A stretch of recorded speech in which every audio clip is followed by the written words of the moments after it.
Here we go. There is the fist bump, and we're getting into the action. And it seems like Steven is starting, and we see Steven has brought the Brandon strategy, which is less popular lately because, and there's a pretty easy answer, and for example, I talked about that with our last round's featured match winner, who was also playing a lot of Brandon in the past, but nowadays, right now, with everyone, or at least so many people, side-taking Dimensional Barrier, it's definitely a little tougher to bring a Branded deck to the tournament, but Steven so far having success overall. And he starts things off with his 60-card version of the deck by normal summoning Quem, and Quem is going to send that Albion into the graveyard. And we are now going to... Oh, yeah, we send Fallen of Alabas to the graveyard there. Oh, no, we're just immediately going to resolve Branded Fusion that isn't met with anything. And there's already Branded Lost on the field. So those are perfect circumstances for Steven. Finding the right cards here in his 60-card deck in his opening hand. And we are going for the Fusion Summon of Albion.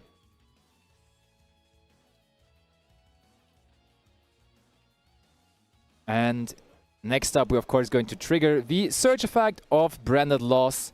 Searching ourselves, that does look like Tri-Brigade Mercurier to me. And we are going to now, of course, also resolve the effect of Albion.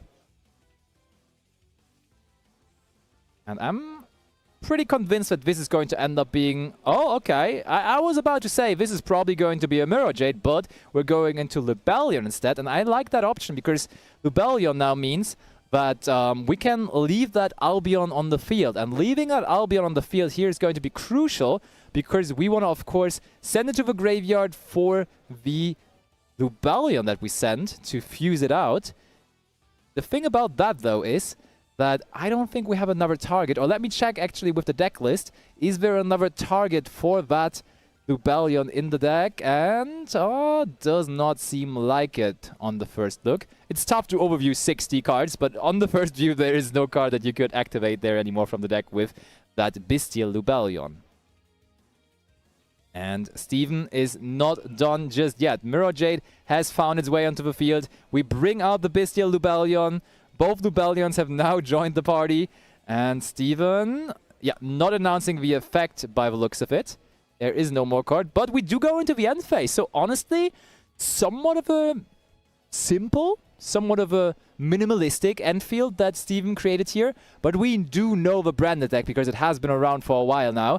And that Branded deck can just make very much out of even what appears to be very little. So in the end phase, first of all, we're going to use the effect of Albion to bring that Branded in red to the field, setting it and now giving it over to Sebastian. And Sebastian has brought an interesting strategy because he...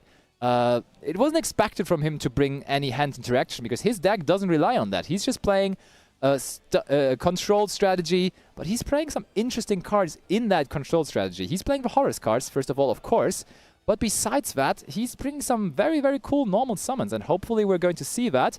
First of all, though, we're going to get rid of the Kashtira Fenrir that he special summoned. Oh, look at that! That is Trade-In!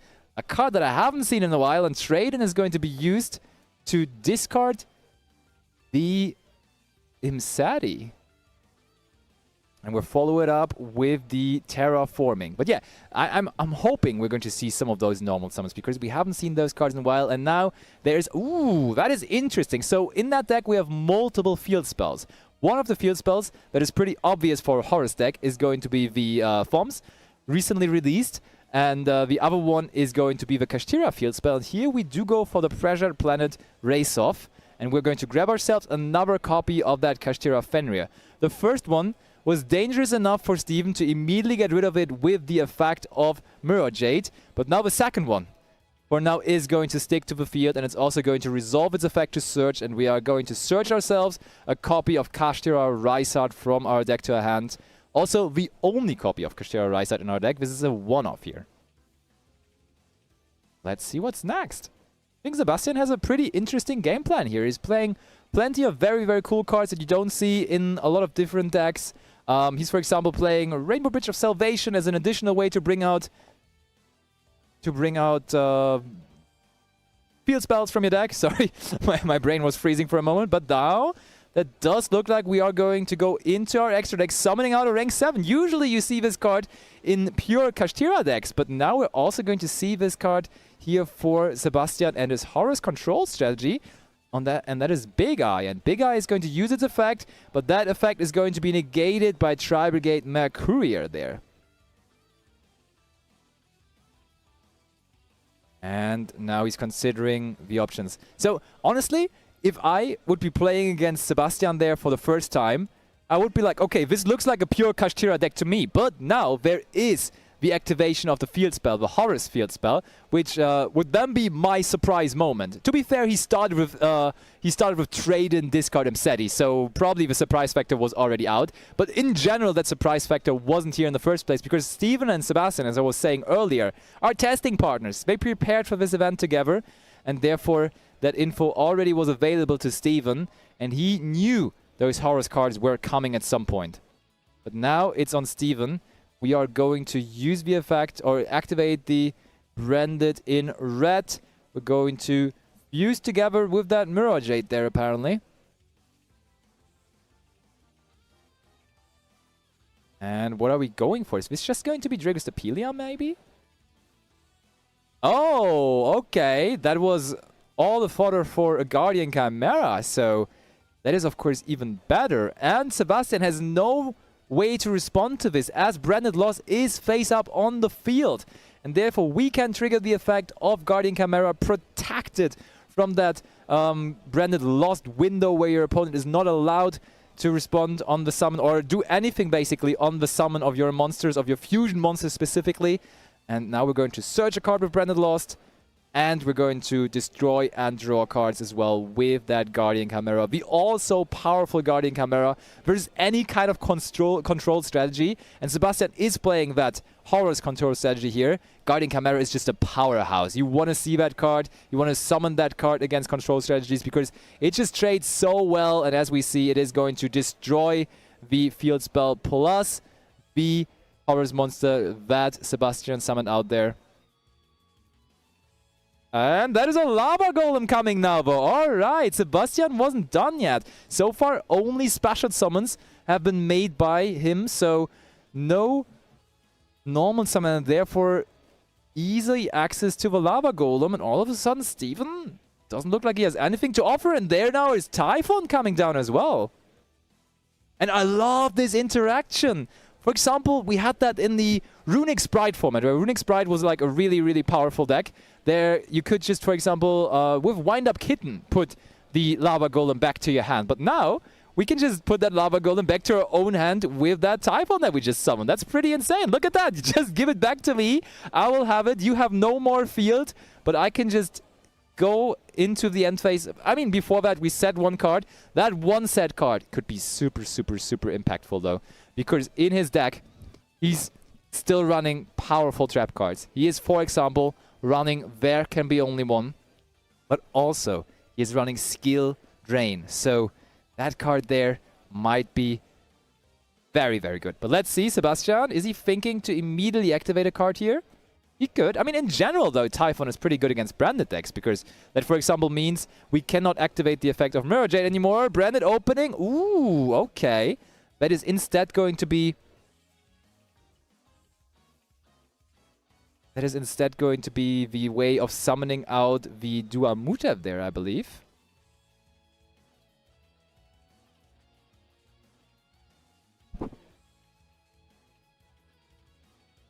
Yep, indeed, Duamutev came to the field, but that means, yeah, I mean, it's cool to have the Horus control strategy online now with a Horus monster on the field, and also the trap card being live there on the field as well, but I don't know whether I would have not liked maybe the trap cards that I was talking about earlier a little more.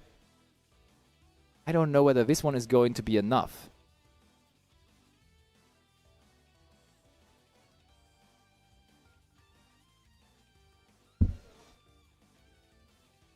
So he's checking the graveyard. Forbidden Droplet, trying to put in the work here.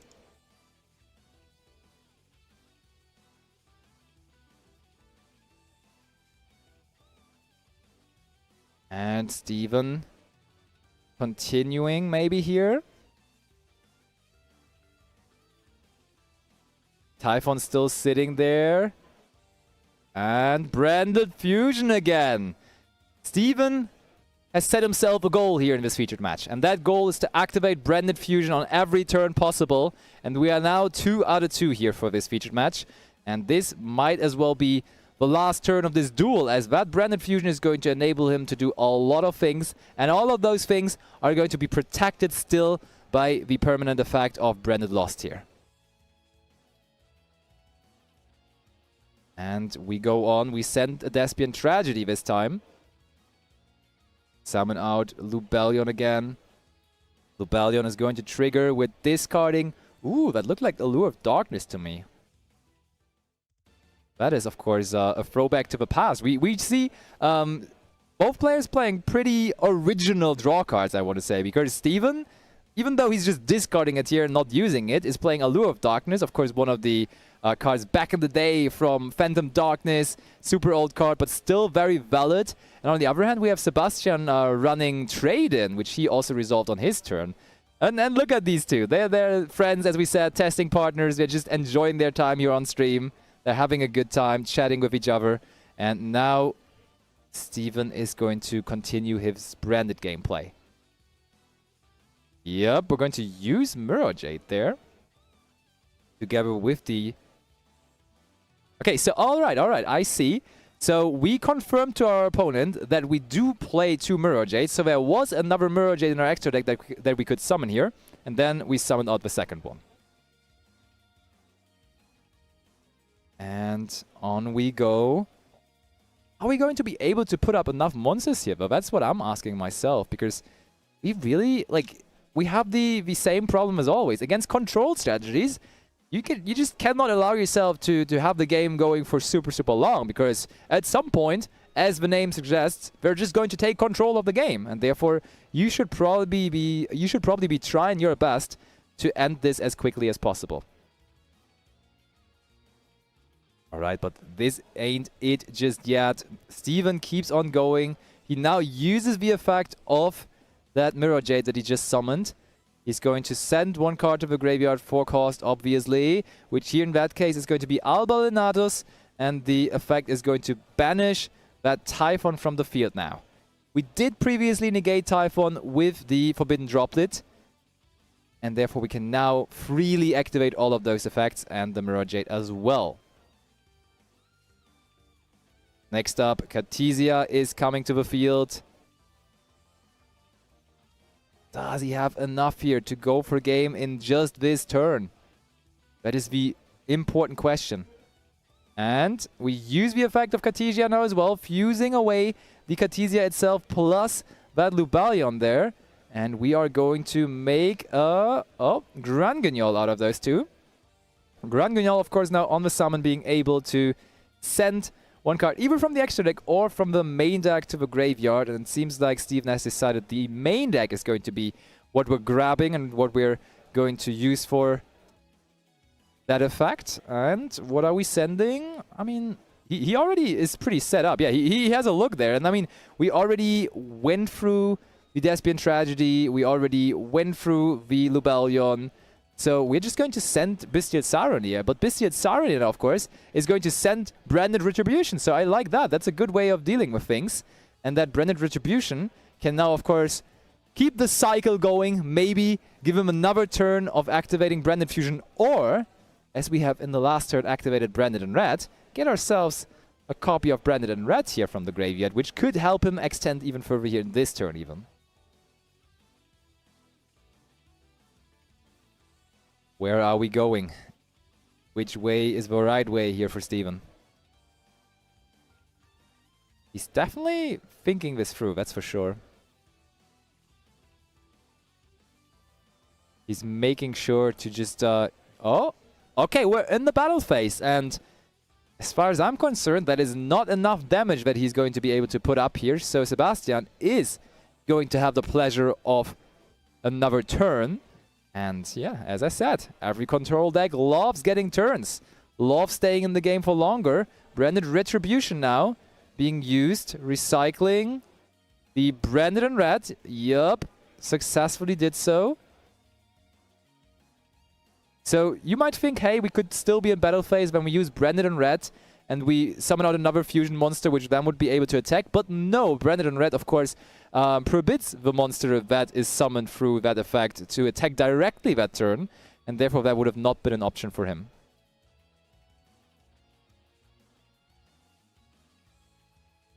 Alright, and after Sebastian doing some damage on the life points of Steven in the second turn of the game, it now was on Steven to reduce the life points of Sebastian as well, and he now has stepped ahead. He's ahead now in terms of life points as well. It's a close one though. 5,000 to 5,100. Both being friends, they just don't want to get too far apart from each other in terms of life points as well. Alright, okay. And now Sebastian is invited here still to stick around in that game. And he is going to draw a card for turn. And let's see how much of his Horus engine he has online here. Oh, that is Imsadi! Imsadi discarding that Lava Golem that was still known, but there also is a Mercuria in hand for Steven. And that is enough. Sebastian cannot maximum approach this time. And in this match so far, that also has led to him having the maximum success in terms of winning games. He's up 1-0, but now it's Sebastian starting game number 2 here. Sebastian, yep, main phase, that is King Sarcophagus, alright. Going to use that effect, discarding, that looks like dual motive to me. And we are going to send, I would assume, Imsadi. Oh no, that's Happy. That is just going to be the Happy. And that does make Sebastian happy. Ooh, and we do discard triple tactic talents as well.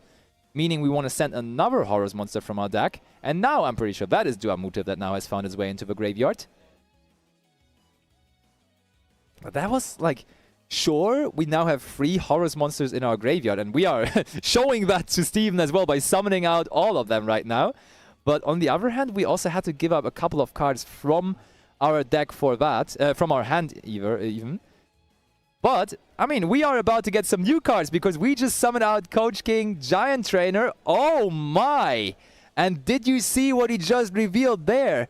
That is a super, super powerful field spell when your opponent's deck is relying on spell cards. That was Secret Village of the Spellcasters. Only question though is, Sebastian, after already summoning out those 3 Horus monsters there from his graveyard, is he going to be able to get another Spellcaster onto the field to make that card super, super good?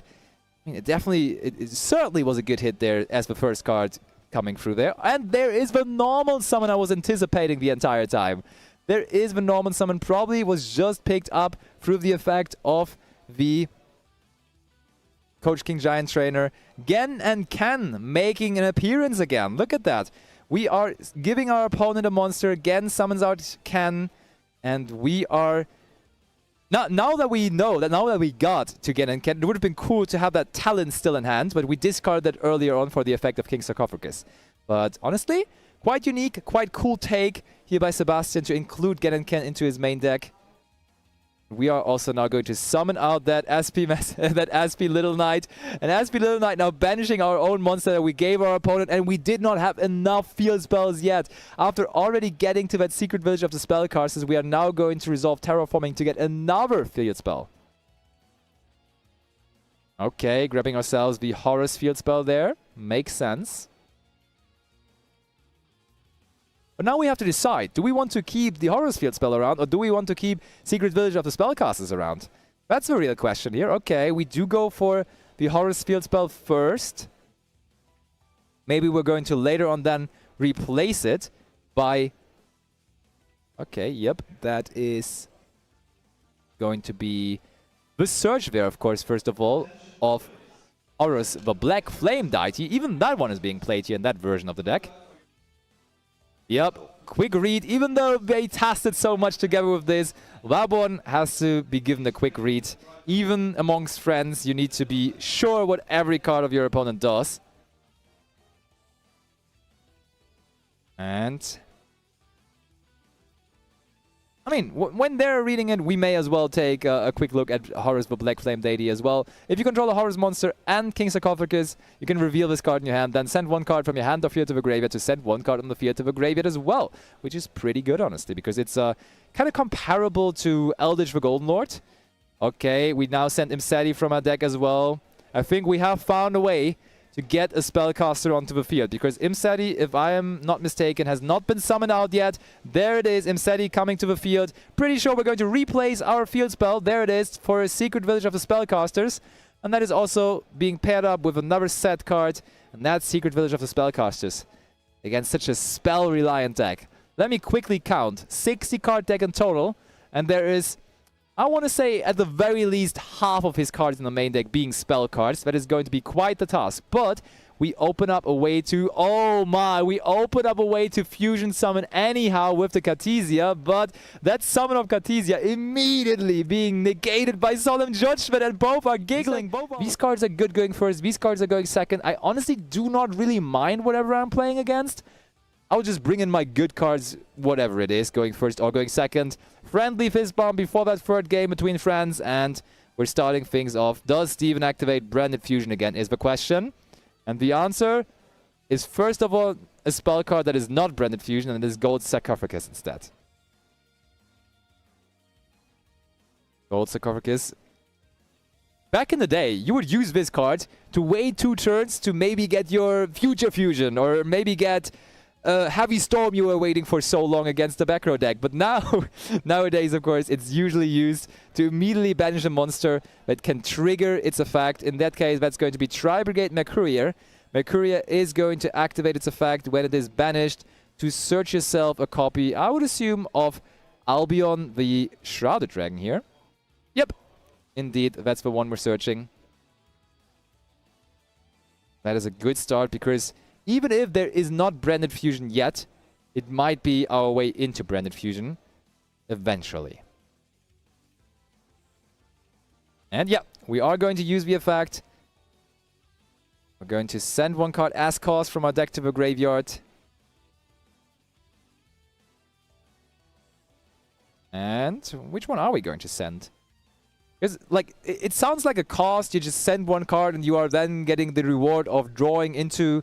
a card, but in that case, with the Shrouded Dragon, you gotta say it is like the cost, the sending of a card from your deck to the graveyard is kind of part of the reward, right? Because you are like using that card that you're sending there to the graveyard. In that case, a card that we don't necessarily very regularly see anymore in those branded decks. And that is going to be Branded Sword here that is sent there through that Albion, the Shrouded Dragon. And next up, have we found our way into a Branded Fusion is the question. First of all, as I said, we got rewarded with that Branded Sword, and we can now use its graveyard effect to get that Mercurier back to our hand. And I mean, that was a long and healthy way to get to a card that we can banish for the Allure of Darkness that we had in the hand all the time, I assume. Is that going to be the Mercurier, or did we find something else that we are trying to get rid of here? Maybe a Despian Tragedy or something. Look at that. We did indeed draw into Despian Tragedy there. So we did already trigger Mercurier, but we didn't trigger the Despian Tragedy yet. So that's a great pickup for him here, that he can immediately banish and capitalize by searching himself a copy of... In that case, I would guess that would be Aluber. No, that is Ad Libitum. So I'm assuming... Aluber is already in his hand. Yeah, there it is. Aluber, the Jester of Despia, is being normal summoned here.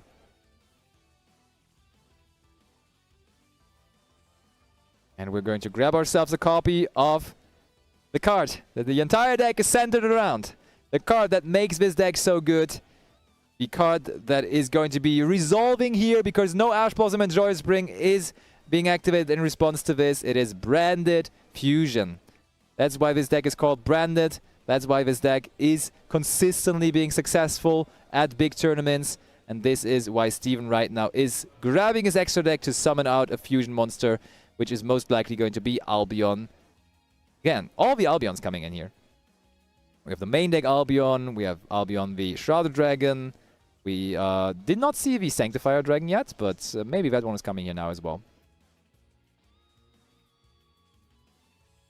Next up, we're going to use the effect of Albion. And probably go for... Yeah, go for Lubellion. It's kind of... Even though it took us a while to get to that point, in the end, it is kind of the same that we did in game number 1 as well. Discarding ad libitum now for the effect of Lubellion. And that's so good. Like, we already had the Aluber, so we could afford to search ad libitum. And now that ad libitum in the graveyard, of course, is a great target. An even better target than anything else for a potential Branded Red that we can set up here. So I'm a big fan of being able to search that ad libitum there. I'm, in general, a big fan of including that card into the deck, because that is sometimes a card that is being cut by some players, but I really do like that Despia package that the deck still has to offer. And we are not done yet. This time we can summon out Lubellion again, but also, as we did not draw it, we can activate from our deck the copy of Branded Lost there. I mean, it feels so much better. Like, he had it in the first game, but this time he gets it for free. He can just say, hey, Lubellion effect, I want to activate that card from my deck, and immediate +1 has been applied. What's next? Is there going to be more? We saw in the first game it was somewhat minimalistic. Still enough it was, but yeah, that seems like the end phase, where we are going to set that Branded Red. And it's going over to Sebastian, I'm assuming. Yep.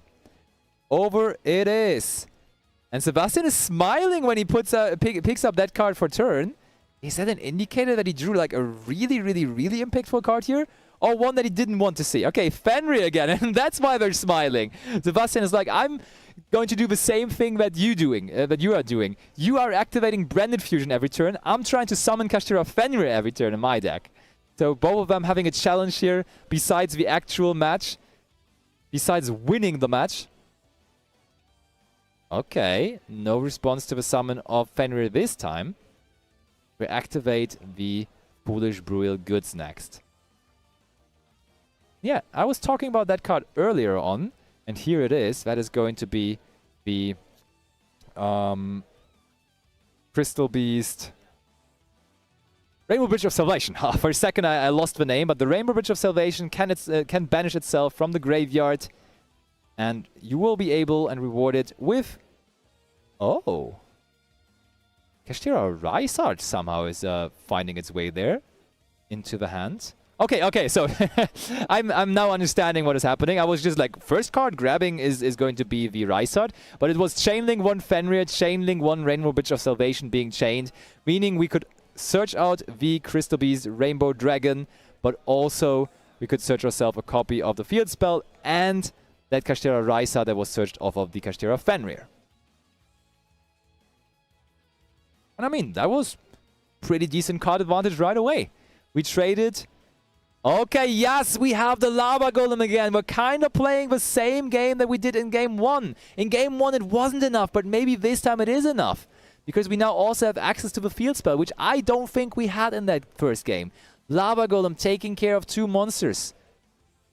Let's not forget, there is still that Branded Red in the spell and trap zone of Steven, meaning he could capitalize. Okay, but first of all, Kashtira Rijswijk is going to activate its effect, summon itself out to the field. But that does also mean that when that resolves, and it does resolve, Sebastian will from now on be locked into Exceed monsters. He cannot summon out any other monsters from the extra deck besides Exceed monsters. So cards like Aspie Little Knight and such are not an option anymore. But first of all, we're going to make that Rijswijk at level 7 as well.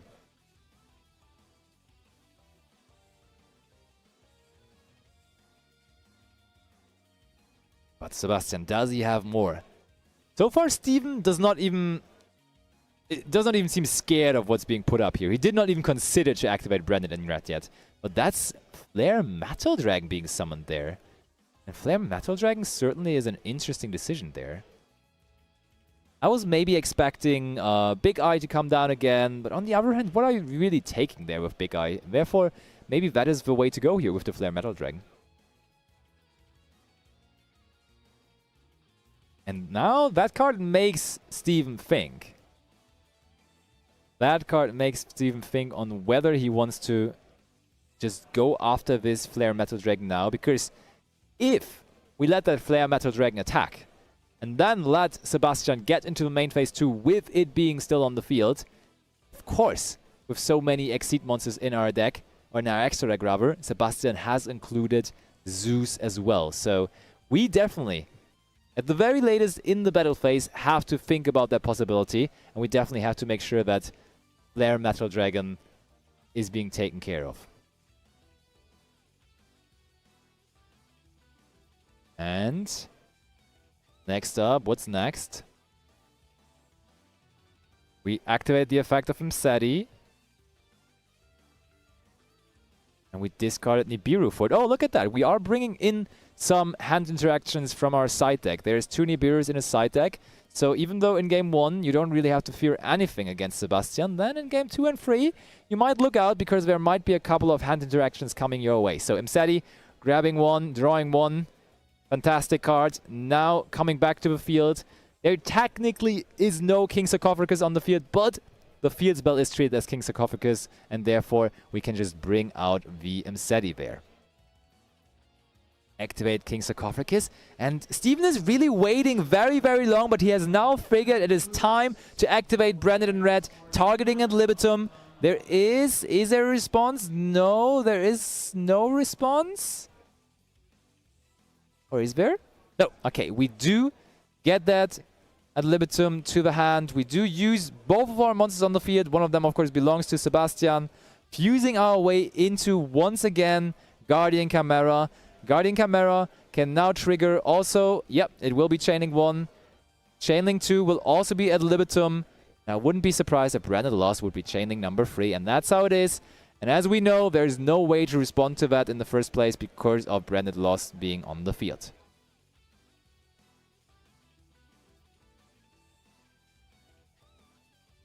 So there are...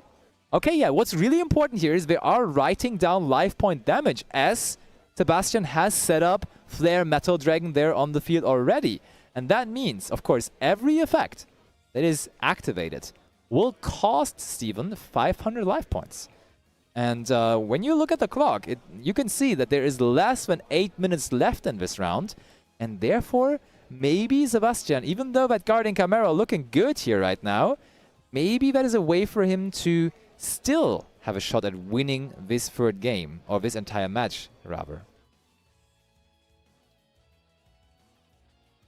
So, we are summoning out Mirror Jade through the effect of Ad Libitum, that is able to bring back a fusion monster from our graveyard, and now we can use that effect again. And what's next? I mean, we kind of have to get rid of the Flare Metal Dragon soon. Definitely have to get rid of it somehow.